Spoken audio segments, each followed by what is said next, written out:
여러분, 지금 워싱턴이 한국을 어떻게 다루려 하는지 그 민낯이 그대로 드러나고 있습니다. 트럼프 행정부는 70년을 이어온 한미 동맹을 마치 세금 계산서를 발행하듯 비용과 편익으로 따져 묻기 시작했습니다. 호르무즈 해협 파병을 거부했다는 이유로 주한미군 카드를 흔들고 미국의 이익에 부합하지 않는 나라들을 따로 추려 압박하겠다는 이른바 동맹 블랙리스트 구상까지 흘러나오고 있습니다. 그런데 바로 이 순간 대한민국 대통령의 입에서 워싱턴조차 예상하지 못한 한마디가 나왔습니다. 한국의 방어는 한국이 책임진다.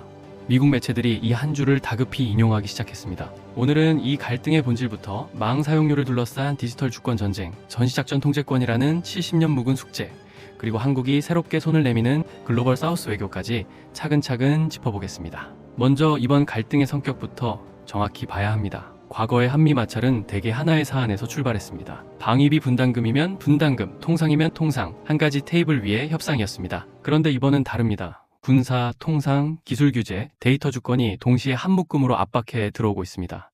미국 외교 전문지 포린폴리시조차 최근 분석에서 트럼프 2기 동맹 정책은 개별 사안의 조정이 아니라 동맹국의 정책 전반을 미국 기준으로 재배열하려는 시도라고 지적했습니다. 다시 말해 한국이 지난 수십 년 동안 쌓아온 산업정책, 규제체계, 외교 노선을 통째로 흔들겠다는 뜻입니다. 그러나 흥미로운 건 이번에는 한국이 예전처럼 끌려가지 않고 있다는 점입니다. 트럼프 행정부의 외교 전략은 단순합니다.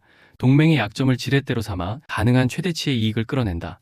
그래서 꺼내든 카드가 주한미군 철수 시사였습니다. 그런데 이번엔 한국이 움츠러들지 않았습니다. 대통령은 협박 카드에 곧장 정면으로 답했습니다. 우리 방어는 우리가 하겠다. 일본 아사히 신문은 이 발언을 두고 한국 정부가 미국에 대해 처음으로 대등한 언어를 사용했다고 평가했습니다. 같은 시기 일본은 트럼프의 압박에 대부분 수용하는 자세로 일관했습니다. 그러나 한국은 달랐습니다. 그렇다면 이런 자신감은 어디에서 나온 걸까요? 스톡홀름 국제평화연구소의 최신 자료에 따르면 한국의 국방비는 세계 10위권에 진입해 있습니다. 글로벌 파이어파워 군사력 평가에서도 한국은 수년째 5손가락 안에 꼽힙니다. 단순히 돈만 쓰는 게 아닙니다. K2 흑표전차, K9 자주포, 천궁 미사일 방어체계, 그리고 KF-21 보라매 전투기까지 자체 개발 무기체계가 동시에 가동되는 나라는 세계적으로도 손에 꼽힙니다. 폴란드는 이미 한국에서 수십조 원 규모의 무기를 들여갔고 중동과 동남아도 줄을 서고 있습니다. 미국이 한국을 마음대로 흔들 수 있다고 믿었다면 그것은 10년 전에 한국을 보고 있었던 셈입니다. 묵묵히 준비해온 나라가 어느새 세계가 먼저 인정하는 군사 강국이 되어 있었습니다. 이제 이야기는 통신 케이블 속으로 들어갑니다. 트럼프 행정부는 한국의 망 사용료 제도를 비관세 장벽이라며 정조준하고 있습니다. 그런데 이게 정말 부당한 규제일까요? 구글과 넷플릭스 같은 미국계 빅테크는 한국 인터넷 트래픽의 상당 부분을 차지합니다. 한 해 수익은 수조 원에 이릅니다. 그럼에도 망 고도화 비용은 한 푼도 부담하지 않으려 합니다. 한마디로 남의 나라 도로를 트럭으로 마음껏 쓰면서 도로 보수비는 한국 국민에게 떠넘기는 구조입니다. 유럽연합도 이미 비슷한 문제의식을 공유하고 있고 프랑스 텔레콤과 독일 도이체텔레콤이 망 사용료 분담을 공식 의제로 올린 바 있습니다. 한국만의 특이한 규제라는 미국의 주장은 사실과 다릅니다. 여기서 끝이 아닙니다. 미국은 정밀지도 데이터의 해외 반출 제한도 무역 장벽이라고 비판합니다. 그러나 휴전선을 사이에 두고 군사적 긴장이 상시화된 나라에서 정밀지도 데이터가 자유롭게 국경 밖으로 나간다는 것이 어떤 의미인지 미국은 정말 모르고 있는 걸까요?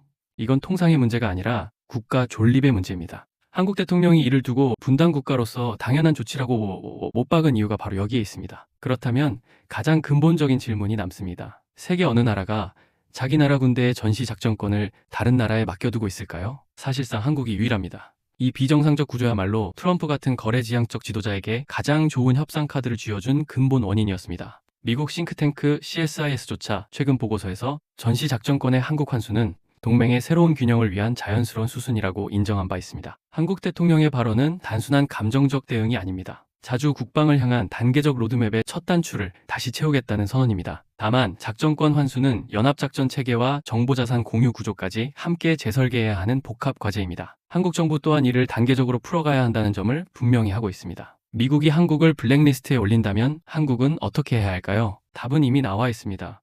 외교 지도를 새로 그리는 일입니다. 인도, 인도네시아, 베트남, 사우디아라비아, 아랍에미리트, 이른바 글로벌 사우스라 불리는 신흥국들은 이제 선택이 아닌 필수 전략 공간입니다. 인도는 인구 14억이 넘는 거대 시장이자 한국의 방산 협력 대상국으로 빠르게 부상하고 있습니다. 베트남과는 이미 교역액이 일본을 추월했습니다. 사우디아라비아와는 네온 프로젝트를 통해 수십조 원대 협력이 진행 중입니다. 한국이 미국 일변도에서 벗어나 다층적 외교망을 갖춘다면 워싱턴의 일방적 압박은 더 이상 결정적 위협이 되지 못합니다. 물론 마냥 호기롭게 갈 수만은 없습니다. 미국은 여전히 한국 안보의 중요한 축이고 한미동맹은 한반도 평화의 토대입니다. 일부 전문가들은 너무 강한 자주 노선이 단기적으로 안보 공백을 부를 수 있다고 우려합니다. 그러나 바로 그 우려를 알기에 한국 정부는 동맹의 단절이 아니라 동맹의 재정의를 말하고 있습니다. 한국은 미국과 결별하려는 것이 아니라 대등한 파트너로 서겠다고 선언한 것입니다. 미국 워싱턴 포스트는 이를 두고 한국이 동맹을 졸업하고 동반자로 진화하고 있다는 분석을 내놓기도 했습니다.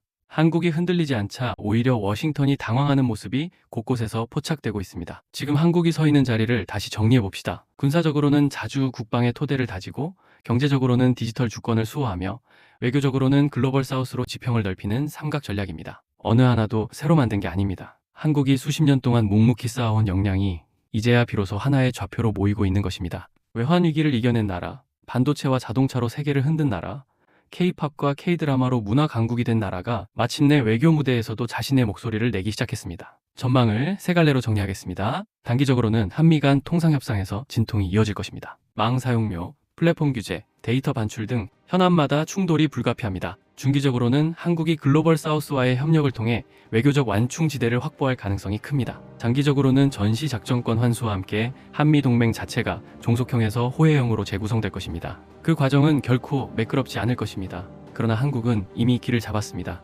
여러분, 한 나라의 자존감은 어느 날 갑자기 만들어지지 않습니다. 폐허 위에서 반도체를 만들고 분단의 긴장 속에서 경제를 일군 70년의 시간이 오늘 이 한마디로 응축된 것입니다. 우리 방어는 우리가 한다. 세계가 비로소 알아본 저력은 결국 우리가 우리 자신을 믿는 순간 시작됩니다. 진정한 동맹은 공포가 아닌 존중에서 출발합니다. 대한민국은 이제 그 길 위에 당당히 서 있습니다. 다모임 뉴스였습니다. 감사합니다.